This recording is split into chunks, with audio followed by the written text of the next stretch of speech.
author, and songwriter. Reiki master, songwriter. Wow, the list goes on.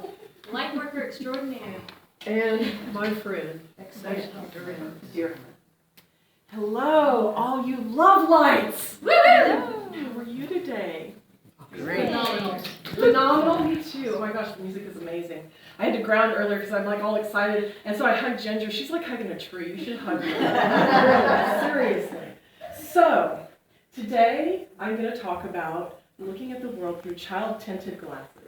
And so that's kind of one of my specialties in life. I'm kind of this mishmash of playful, loving kind of beingness. And I like to go out into the world and be playful. Anybody who's gone out with me knows that I'm just interacting with everybody in this wonderful, playful way. And what happens is people open up. Like I can feel like a person's just like this, and then they go like this.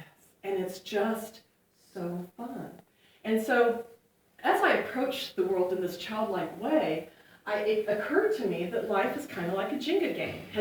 How many people have played Jenga before? This is Jenga.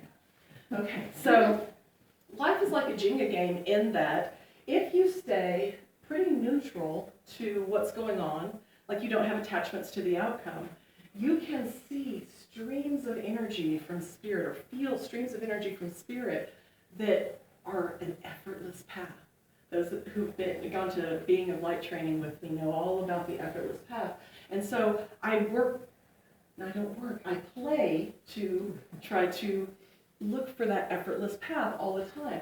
If I find myself efforting in something, I'm like, oh, that's not where I'm meant to be, and I go over here. Just much like if there was one of these Jenga blocks, if you've played the game before, some of these blocks are kind of loose and some of them aren't.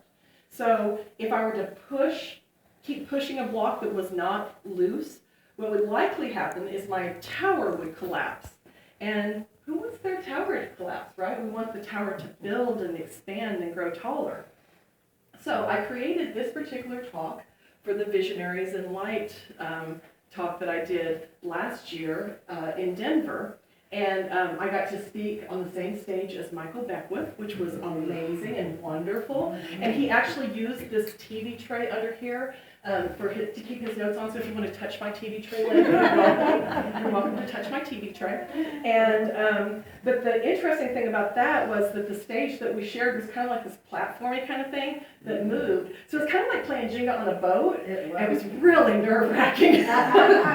So this should be much easier. So I decided as I was creating this talk that I would let Source, Spirit, Creator decide what I talked about. So on all these Jenga blocks are different things that we'll talk about or play or quotes or whatever. So we're going to start off with our effortless path and just see oh look, there's one. So, oh, I love this story. This is so cool. So, I'll put this here. So there's a book called Love Without End. It's by a woman named Glenda Green. Has anybody read Love Without End by Glenda Green? Well, one person. So good. It'll be a fresh story for all of you guys. So Glenda talks about how she was an artist and she made a painting of Jesus, and all these miracles started happening around this painting of Jesus. And so she tells this story about how she was going to New York. She was from Texas, and she was going to New York. Texas. All the Texas people give a shout out. So she was going to New York to display her art and to also give art lessons to somebody. So she was staying there for a month. And she had been looking for a puppy, a specific kind of breed of puppy, and she saw in some advertisement that somebody was selling a puppy in New York. So she thought, well, I'll go over there and check it out. And she thought, wouldn't it be fun to ride the subway over there? So she gets on the subway, and she's just sitting here, watching like different people come on and off and noticing how the demographic in the subway changed as she went through neighborhoods. All of a sudden, she got to the stop right before the Bronx, and everybody except her got off the subway. And she said, it was a little bit eerie riding on the subway without anybody else on the subway with me. And then the very next stop in the Bronx, 6 young men, ages 14 to 16, got on the subway with her. And she was just like, she said she was thinking, well, maybe they'll leave me alone. Maybe they won't bothered me. And no, 2 of them sat to the right of her, 2 of them sat to the left of her, and 2 of them sat facing her. And she was like, so they said, hey lady, where are you from? You know, this real gruff voice, like trying to act tough, right? And she says, I'm from Texas. And they were like, they started making fun of her. You're from Texas? You know, and so she said there was this moment of clarity where like Jesus was kind of talking to her, and she said, I could have decided to go into fear, or I could have just decided to just stay with love. So she decided to stay with love. And when they asked her, what are you doing here? She says, I'm going to pick up my puppy. And she said she doesn't know if it was the magic of puppies or just that she refused to go into fear. But all those boys were like, puppy? What kind of puppy? What are you doing? Where you going? And so they started talking to her about her puppy, right? And then after a while, when they were talking, they found out she was an artist. And one of the young men was like, I'm an artist too. And she was like, really? Where are you on display? And he was like, right here. And he was so proud of his graffiti on the subway wall. And so she got to have more respect for graffiti.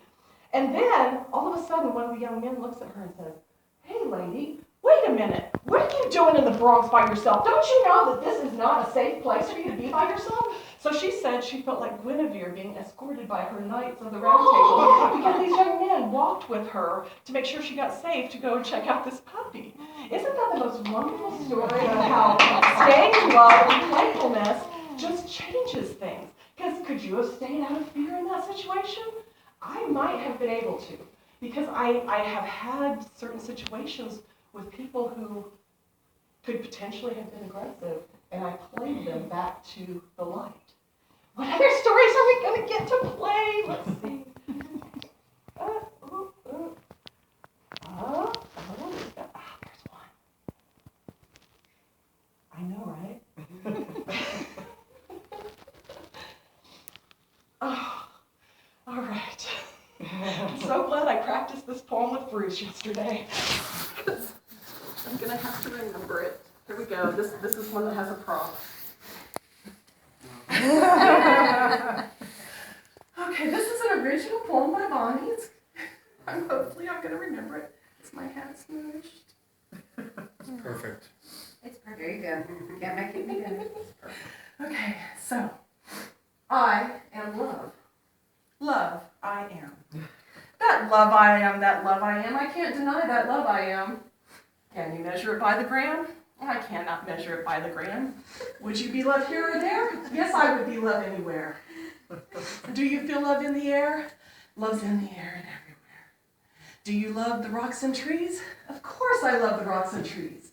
Do you love your enemies? I create friends by loving enemies. Do you love the falling rain? Of course I love life-giving rain. Are you love when you're in pain? I'm even love when I'm in pain. I love in pain and in the rain. I love the rocks and trees and my enemies. I would be love here or there. Yes, I would be love anywhere. I am love. Love's what I am. Thank you, thank you. Great, I am.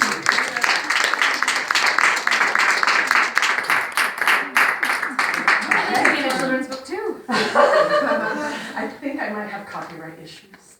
I tried to, somebody did that one. It's for an afternoon. Looky there, that one was so easy. If, somebody in this room needs to hear what's on this block. Oh my gosh, yes! Okay, here we go. Y'all ready? Ready? Who lives in a pineapple under the sea? SpongeBob SquarePants! Yes! You can tell who the parents are. Absorbent yellow and horses. That's right, exactly. So I just wanted to talk a little bit about this amazing phenomenon that's going on lately about cartoon characters that are gurus. SpongeBob is a guru. I love SpongeBob. He travels through life like me. He's all like, let's play. Come on. What good deed can I do today? That's SpongeBob. If you haven't seen SpongeBob, I would highly recommend it. There's also the Avatar series that's like an anime, but so spiritual about the elementals and things. And Inside Out is one of my very favorite movies. It talks about how our brain has like all these different voices that chatter at us, and it kind of helps you to manage your emotions better, really. But my very, very favorite cartoon characters lately are Minions. Banana! I love the Minions. What the Minions teach us is to love the bad guys until they either turn good or you accidentally kill them. Right? Right. So I love Minions. And so I would recommend watching cartoons. Just last week, I was watching Despicable Me all by myself, sitting in my house because I had a little extra time, so I went down the street to my 6-year-old friend and borrowed a movie. And me and Bonnie, we were having a good old time laughing at the Minions. I one time burned boiling water because I was watching a Minions movie and I couldn't pull myself away. It really wasn't boiling water, there's something else in there. I don't know. Ha Water all boiled away. The water might have all boiled away, maybe. Could have. Anyway, so we're going to go on a guided adventure. So I'm going to ask everybody to close your eyes. This is a guided adventure from my childhood that my mother used to take me on as a child. So imagine that you and your friends are riding on a horse, and you're riding through the woods, and you've been told by your parents, do not go across the creek. You stay on this side of the creek, that's where it's safe. Don't go on the other side of the creek. And then, of course, there's some kid in the mix that's going to be adventurous. Like maybe Ginger would be that kid. She'd be like, come on, guys, we got to go on an adventure on the other side of the creek. And so we all ride our horses across the creek. And, of course, because we didn't listen to Mom and Dad, we get lost. And we're starting to get hungry. And then all of a sudden, right there in front of us is the Big Rock Candy Mountain. And it has 3 rivers. One has chocolate milk, and one's a hot springs with hot cocoa, and the other one has apple juice. And there's these little sugar teacups you can use to dip a drink out for yourself. And there's gumdrops hanging from the trees. And there's chocolate bars growing out of the flowers as petals, like the little parts of the chocolate bar, the petals. And so we just fill ourselves with all this candy, this delicious candy. And we fill our saddlebags with the candy. And then, after dark, we finally get in trouble because we get found by the grown-ups. And guess what? We don't care that we have to skip dinner because we're full of candy. And then the next day, our parents see the candy in our saddlebags. And they realize that something mystical and magical has happened because we, as children, have gone on this adventure. Ta-da! You're welcome to open your eyes now. Thank you for traveling with me to the Big Rock Candy Mountain. I usually was the kid that was the one that was said that would lead everybody astray and go across the creek. That's okay. That's okay. I'll be that kid. I was the one that went along to protect all the other kids from actually getting into trouble for being on the other side of the creek. Oh, I gotta go back there before I get caught. Ooh. Tina from ORI and I, as I'm playing with people, Tina is a very introverted person. She's an artist. I don't know if you guys know her. She's a couple here. She's really cool. She's done some of the art on some of the, what are those metal block boxes? The electrical boxes. Electrical boxes like and that, stuff. She's done some of that the art. curves. But she's an introvert, and so I had never connected with her. And I was at an ORI conference, and she said, there's a sundog outside. And I was like, what's a sundog? And she said, this is where a rainbow goes all the way around the sun. And I was like, oh, let's go. And so, we went around to the back, and, I could see part of it on this side and part of it on that side of the building, but the building was blocking. So she and I, went in the elevator to every floor. We actually snuck into a, staff-only area in the hotel trying to, and we never could, but it really bonded us. We had another adventure this year where we did a photo shoot with all these fun curtains at the hotel, and I may have never have bonded with this very introverted person if it wasn't for the fact that I reached out with Playfulness, and she and I started engaging in play together. And I have a lot of friends who are introverts because of that, because I'll reach out and say, want to come play? Come on, let's go play. All right, here we go. That's my Sundog adventure story. Here's another one. So, in my day job, I work with people who have developmental disabilities. I help them get jobs. And I use playfulness to build rapport with my clients. So, oftentimes when a person with a developmental disability comes to see me, they will have their staff member, their mom, their aunt, and then we'll have the person from the supported employment team from the agency that's going to be helping them. So I have a whole line of people following me to my office, and I'll be all like, all right, follow the leader, here we go, come on, everybody go like this. And yeah, they think I'm weird, but you know what, eventually I can make almost all of them laugh. Almost all of them. One time I wasn't able to get I also helped elderly people get hearing aids. One time I actually wasn't able to make this woman laugh, despite all my adorable playfulness through the entire first meeting. And I thought, well, I guess I wasn't able to build rapport with that one. And she came back for her second meeting. She was all like, I love you. Will you come home with me? I'll cook you dinner. So she's just a little slow to warm up. Okay, let's see. Is it that one? No, is it that one? So I'm not gonna, oh, look, it's starting to teeter a little, oh, look, oh, wow. That's a whole, I don't know. Ooh, I'm good at this game. I'm good at the game of life, too. I'm good at, like, checking the Jenga blocks. You know, this is all a metaphor for how we're living life, remember? So there's two levels to this talk. So sometimes when, I love kids. Come play, it's fine. So sometimes when I'm way out on the edge, like recently, I lost my mind temporarily and told Marilyn Harper I'm singing at Visionaries in Light this year. Even though I was already a speaker, I told her I was going to sing. And then I was like, so then last year I did that, and that's how I spoke. Sorry, year before last, I told her I was speaking, and I was able to speak. But right after it, even though when I said it and I declared it, it felt so expansive and so yes, and I knew I was following my guidance, sometimes then right after I say it, I'm like right after you take out the Jenga block and everything's just teetering on two Jenga blocks that are crossing each other. But I'm telling you, that's where the magic happens in life, okay? Living on the green, growing edges of your becomingness, like Mary Morrissey would say. Oh, here's another ORI story.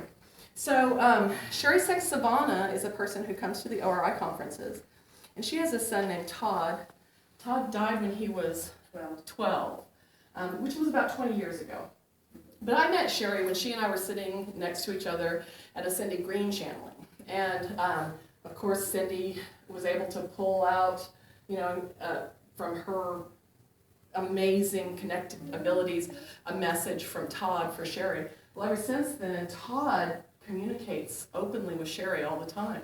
Like they have this ongoing dialogue. And Todd has told Sherry, because they are working with grief. They're working on helping grieving parents to find more joy and to find a purpose in life. Isn't that a great mission in life?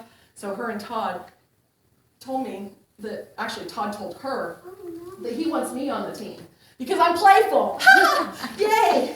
So I get to be on Todd's team, and we don't know exactly what that looks like yet, but Sherry was at the ORI conference one time, and she said, Todd told me that I was supposed to play and have fun. And I said, have fun? And I grabbed her by the hand, and she and I, and her sister was running behind us, were running through the hotel, right, this fancy hotel. All these people were like, what's going on, right? And I ran with her to the water fountain, and I started splashing her with water, and it was really fun. Don't tell Gladys, okay? Don't tell Gladys. Gladys is the head of ORI. Maybe she might have found out, I don't know. Anyway. But it was fun, and we were in the moment. We were in the present moment with that experience. There was like nothing else except for, we didn't even think about the fact that there was chlorine in the water and we were going to stink later. We were in the moment. And that's how kids roll, right? Aha. Let's see here. Oh my gosh. I didn't see this one last night. Let me see if I can remember it.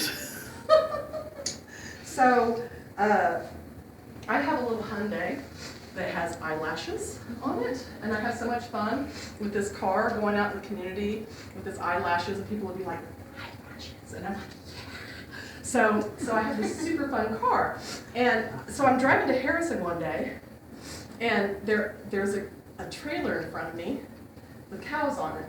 And every once in a while, a dry turd falls off of this trailer and lands on my car. It like bounces up and lands on my car. And I'm trying to give it space, but also it's going really slow, so I don't want to get too far behind just in case I get the opportunity to go around kind of thing. And so after a while I notice like my windshield's getting kind of brown. And I'm like, I am covered in poop. And so I started giggling, and I made up some kind of song like, cow poo on my Hyundai makes me happy, or something like that. Cow poop in its eyelashes can make me cry. Cow poop on my windshield looks so dusty. Cow poop off the trailer, it will fly. Anyway. It was a very fun experience, and I could have gotten all upset that my car was covered in cow poop, right? Some people might, but not me. I'm going to make up a song about it. Because I'm navigating through life like a child, right? I'm still doing okay on time? Somebody's giving me a 5-minute warning. I don't know who it is, but somebody else. We cannot leave the inner child in charge of time. We will be here plunging all day. Yes. Let's see. Ooh, it's kind of all right, there's one. It's getting a little nerve-wracking, right? Just like in life, right? When the higher you climb, like right now, like my friends have been watching me climb in this career of speaker and Reiki master and songwriter and all these things I've been doing. They've seen me. Like somebody told me the other day, it might have been you. Me. She says, you're not just heading there anymore, Bonnie. You're doing it. And I was like, I'm doing it. Sometimes when you're doing it, you don't realize it until your Jenga tower starts to like teeter, and you're like, wow, I'm way out here. What do I get? By the way, I'm speaking at Visionaries in Light again, and Matt Kahn is speaking with me this year. So I hope y'all all drive up to Denver with me and have an expansive experience. It'll be way fun. So I'm going to talk a little bit more specifically about the movie Inside Out that I talked about earlier with the guru cartoon characters. Inside Out? Inside Out, I know, it's a great movie, isn't it? High five. I watched that like over and over again. I know, right? It's the best. So Inside Out, there's this one part where, you could probably help me if I forget any of it, okay? But basically, they've moved into a new home. The moving trucks are not going to arrive for a week or something. They don't have any clothes, they don't have any furniture. Like the dad is stressing out, the mom is stressing out, the dad's on the phone talking to somebody, and then all of a sudden, the little girl activates Goofball Island. I love Goofball Island. I have a very large Goofball Island somewhere existing inside me, I am certain. So what she did was she grabbed a piece of crumpled up trash and she threw it out, and she starts playing hockey, because they all played hockey where they came from. She starts playing hockey with the broom, and then her parents let go of all of their stress, and they start playing hockey with her, and they're all just playing hockey and having fun and laughing. And it's that easy. It is that easy to move from stress to playful. All you gotta do is find your inner child. All right. Let's see. The middle one on the very bottom. The middle one on the very bottom. No. Yeah. There's one. See, it doesn't even follow the regular Jenga things that are normally going to happen, because Spirit's deciding which stories you guys. This is a custom-made talk for you by Spirit. Oh, okay. So I told you what my job is. My day job is that I am a rehabilitation counselor for people with disabilities. I get to spend lots and lots of money, taxpayer money. Sorry. I spend it wisely though, and it's to help people, right? To help people get interpreters for job interviews, to help people get hearing aids, to help people get a job coach so they can go get a job in the community. But what I like to call myself is a philanthropy apprentice. Right? Right. Because we all have a job, right? Everybody has a job. But have you ever thought of creating a different job title for your job to make it where you are really, like, it's more fun for you? Yeah. So let's just play with this a little bit. So throw out, if you're working, where do you work or what are you doing, like, that we can turn around and make a more fun job title? Anybody have a job they want to throw out there that they're talking about? Cashier. Cashier. You are the wise guru that the students of college come to for sage advice. And she really is. She really is. She's a cashier at the university, and all the teenagers, all the young adults just love her. Teacher of truth. Teacher of truth. Well, how can you beat that? She's,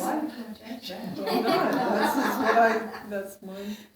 and it can be a teacher of truth, yes. And sometimes it's like herding cats, so we might call you a zookeeper. That would be fun, right? You're wrangling people, trying to get schedules together, trying to like herding cats. definitely like. So she's a cat rustler. We call her the cat rustler. Caregiver. So you are one of the maids in the Queen's court, taking care of the Queen and making sure that all of her needs are met, so that as she is in the latter stages of her life, she is getting to still have honor and dignity. What a wonderful, fun job. So you see how this playfulness can really make life just so fun and interesting, right? So, but what would happen, do you think, if I kept pulling blocks off and putting them on the top, and pulling blocks off and putting them on the top? Top heavy. It would eventually fall, don't you think? I mean, I don't think that there would be anything that I could do to keep this from falling if it got like this tall, right? And isn't that also like life? Sometimes we get a medical diagnosis, or we have a family member or friend pass away, or we get laid off from a job, and it disrupts our game, right? Everything, the whole tower feels like it's fallen when we have those experiences in life. But I'd like to invite you to look at these experiences as just the universe saying, want to play again? Cool.